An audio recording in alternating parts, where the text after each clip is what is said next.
All right, everyone, welcome back into another fantasy golf video. Going to be touching on the top round 2 showdown picks here for the Open Championship. But first, just get into a quick recap of yesterday. Tommy Fleetwood as a first round lead. Awesome start to the week. Nice to hit that. Hopefully you guys were able to take advantage of that. That now makes 3 straight rounds in which we have had the low round golfer. And for those of you that might be unfamiliar with what I mean by that, it's looking at the top 5% plays for the round, and they have now finished with the low round 3 straight rounds, which is pretty awesome. Yes, it was chopped up. Started at 40-1 on either FanDuel or DraftKings or Bovada. Hopefully you guys, took advantage of that. Also, Tommy Fleetwood was in my single entry showdown lineup as well with Matthew Jordan, and then also Ricky Fowler. That double bogey or triple bogey was a little bit of a costly one. I went from having a top 10 lineup at the time to like a 15th place lineup that now ended up finishing 28th. So a profitable round 1 showdown for the main builds, for the hand builds. Looking at the lineup optimizer, not so much. Basically, lost half of what I put in there, but overall I went more heavy on the hand build just because I really like Matthew Jordan's price tag there, and then I kind of just like the build that I was able to put out there. But good round 1. Hopefully that continues into round 2. Let's just take a quick peek at the leaderboard, see what's going on there.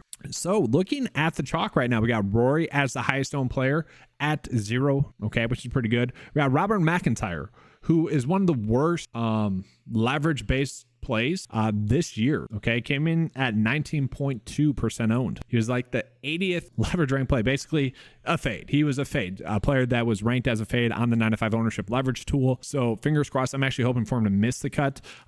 Sorry for you guys that are on him. There were other good pivots right by him, and I'm not going to butcher his name. Alexander was one of them. Ramon was one of them as well. I mean, look at this. We got the 23rd best leverage rank play, 17th best there as well. Like, there's no need to force him into our builds.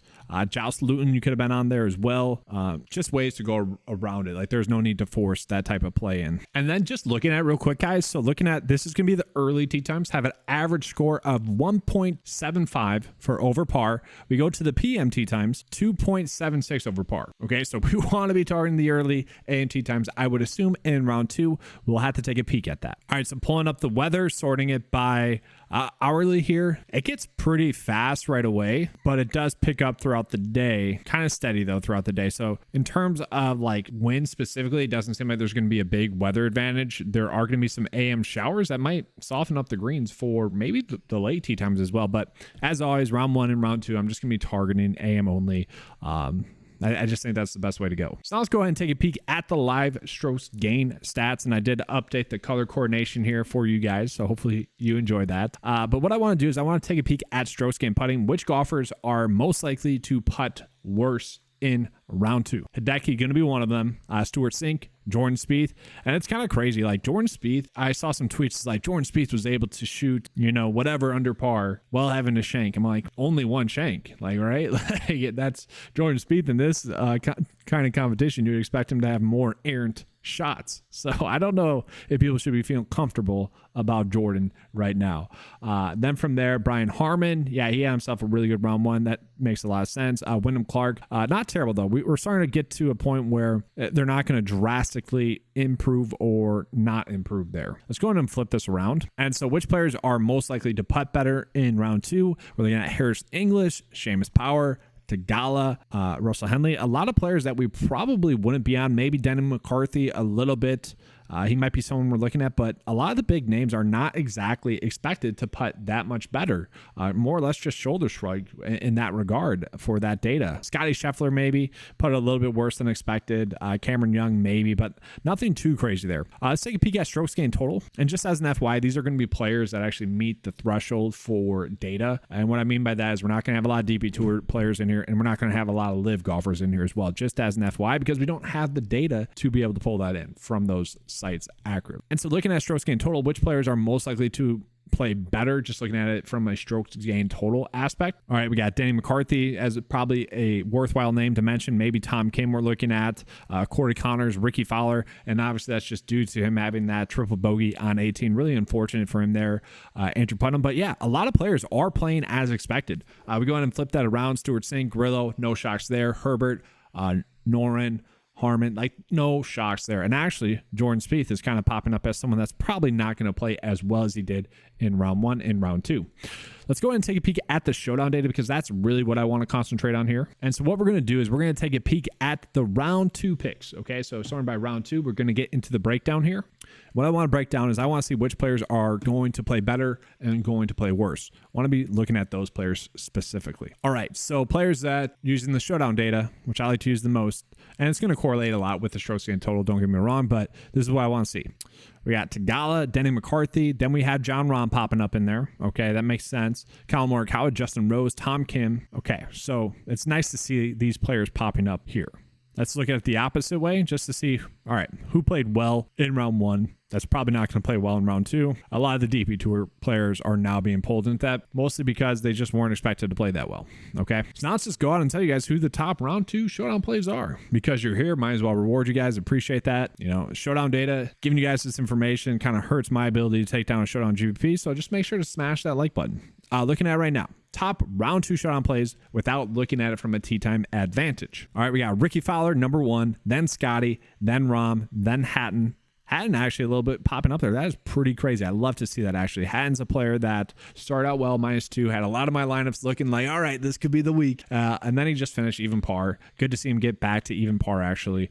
Victor Hovland, Kyle Morikawa, Matt Fitzpatrick, Shane Lowry, Xander. Okay, we kind of get the picture. What we want to do though is we want to see which golfers actually have the early tee time. And once again, because I'm recording this as rounds are finishing, we're going to type in late right here because they had the late tee time. I should just change this almost to early, late, late, early. But let's take a peek at it. So we got John Rahm, Hatton, Rory, Morikawa, Hovland, Tom Kim, Rose, Denny, Max Homa popping up in there. All right, so he's expected to continue to play well. Like to see that. Tony Finau popping up in there. Corey Connors, DJ a little bit. Yeah, DJ +3. You would expect him to play better. But we get a good sense of how we should go about putting those players into the lineup optimizer. I'm not sure if I exactly see a route in which I really want to go out of my way to do hand builds. Like a lot of the values that we were on, and guys, wow, the values that we were on this week, they are going low. Basically, every value play that was on that wasn't chalky is playing really well. Okay, so we get a good sense of it. Let's go ahead and put these players into the showdown lineup builder. All right, so all I'm going to do is I'm going to take those players from the AMT times that we have, and I want at least 5 of those players in my build. So I'm just going to go through and individually select those players. So we got Rory, we got Rahm, Hovland, Hatton. So I'm going to go through and do that. And the nice part about doing it this way is that obviously the round 2 data projection wise, fantasy point projections already pulling that in. So it should be focusing on these players regardless, which I think is huge. We got Danny McCarthy popping up. I didn't even realize that as about like the 8th best showdown play, which is nice. All right, make some putts, Denny. We need it. Actually, with my main build this week, I ended up going much more kind of studs and dudsy. I forced Wyndham Clark, Hatton, and Fleetwood into my builds. Then I ended up on some of those strange values, which albeit I'm probably going to get penalized for that tomorrow. So Dustin, just to call out, he's going to have a pretty high price tag.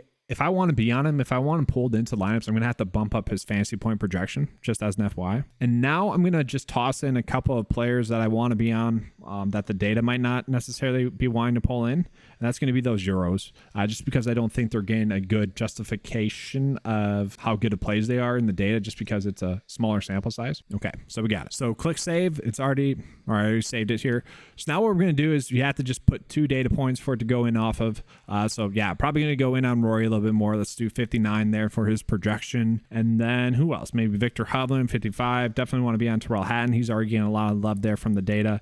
But that'll just let us be able to put out a lineup. So if we just generate it based off of that without any constraints, it'll pull it in and tell us the most optimal build. Shank, Denny, Rose, Kim, Morikawa, and then Hatton. Not sure we exactly want to do that.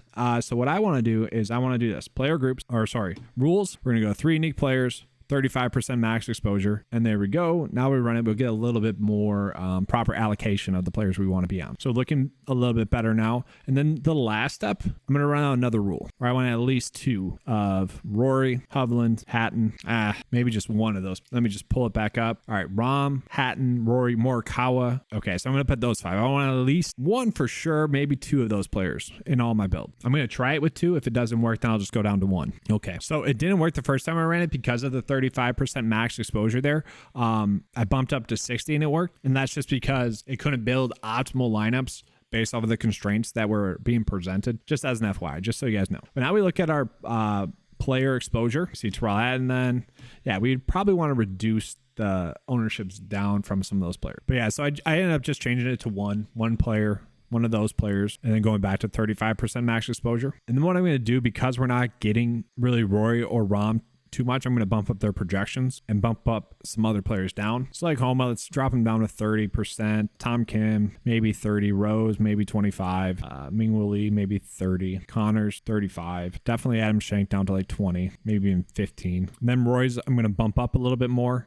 And then Roms, I'm going to bump up too, because I want them in my build. And then a little bit of Morikawa as well. But I'm going to max exposure 20. And now it works better. We're getting the proper ownership exposures, maybe a little bit too much Harris English, Brian Harman.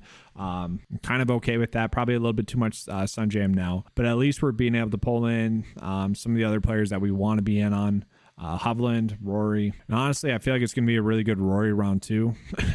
It kind of feels like that. So we could even lock in Rory a little bit more. All right, so this is kind of what I'm looking at. I probably will adjust a little bit. I don't think I want that much of Harman or Keegan. Probably drop that down to like 35.